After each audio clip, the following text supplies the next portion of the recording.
Facebook disabled your ad account without warning. Let's get it reinstated fast.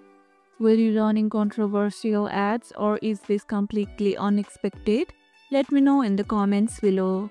First, check your email for Facebook's explanation.